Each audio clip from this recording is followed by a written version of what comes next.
नमस्कार। प्रभु का धन्यवाद, प्रभु की स्तुति करते हैं। इस समय के लिए प्रभु का धन्यवाद करते हैं।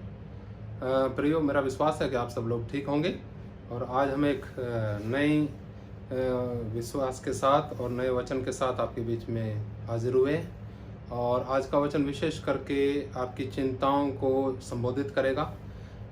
हम सब इस समय ऐसा समय है अपने बच्चों के बारे में अधिक चिंतित हैं, क्योंकि जैसे जैसे बच्चे बढ़ते हैं शरीर में तो उनको आत्मा में भी बढ़ना चाहिए, लेकिन कई बातें ऐसी हैं जो हमें महसूस होती है कि वो आत्मा में नहीं बढ़ पा रहे हैं। संसार के साथ और ज़्यादा मिलते घुलते बढ़ते जा रहे हैं और प्रभाव में आ रहे हैं उस संसार के जो एक दिन नष्ट होने वाला है।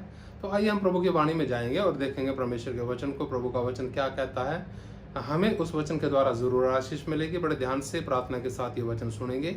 और नीति वचन में है 22 अध्याय और उसका 6 वचन लिखा है, लड़के को उसी मार्ग की शिक्षा दे जिसमें उसको चलना चाहिए और वह बुढ़ापे में भी उससे ना हटेगा।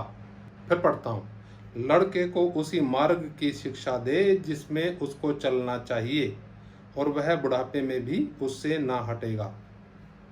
प्रियो, हम चाहते हैं कि हमारे बच्चे अच्छे रास्ते पर चलें। जब हमारे बच्चे अच्छे रास्ते पर हम देखना चाहते हैं कि वो चले, तो हमें क्या करना है। हम यहाँ पर आते हैं कि हमने बहुत प्रयास किया, बहुत सारे काम किए कि हमारे बच्चे क्या करें, अच्छे रास्ते पे चलें, लेकिन वो नहीं चलते। कारण क्या है? हमें अपने आप को जांचने की आवश्यकता है। हम अपने हृदय की गहराइयों में जांचें कि हमारे मन की इच्छा क्या है और हमारा व्यवहार किस प्रकार से है। अगर हमारा व्यवहार प्रभु के वचन के अनुसार है, हमारा मन प्रभु के वचन के अनुसार है, तो बच्चों के ऊपर उसका प्रभाव होगा। अगर हम चाहते हैं बच्चे अच्छा चलें लेकिन हम खुद ही सही नहीं चल रहे, तो बच्चों पर कैसे प्रभाव होगा। तो कई बार हम सोचते हैं कि ये चल क्यों नहीं पा रहे हैं सही। तो ये मुख्य बात हम यहाँ पर सीखते हैं कि लड़के को उसी मार्ग की शिक्षा दे जिसमें उसको चलना चाहिए। आप क्या सोचते हैं? आप परमेश्वर पर पूरा भरोसा रखते हैं? अगर आप पूरा भरोसा रखते हैं तो उसके वचन के अनुसार बच्चों को शिक्षा देनी चाहिए, ताकि बच्चे एक दिन जब आए, वो वचन इतना उनके मन में जड़ पकड़े कि एक दिन जब आए, परिस्थितियां आए, हालात आए, बहुत सारी चीजें गिराने के लिए आए, लेकिन वो वचन उनकी मदद करेगा। जैसा प्रभु का दास कहता है, संत दाऊद कहता है कि मैंने तेरे वचन को अपने हृदय में रख छोड़ा ताकि तेरे विरुद्ध पाप न करूं।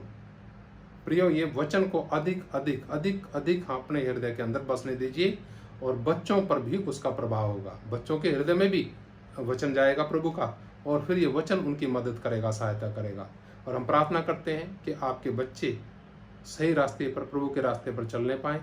इस भौतिक संसार के अंदर संसार का बड़ा असर होता है बच्चों के ऊपर।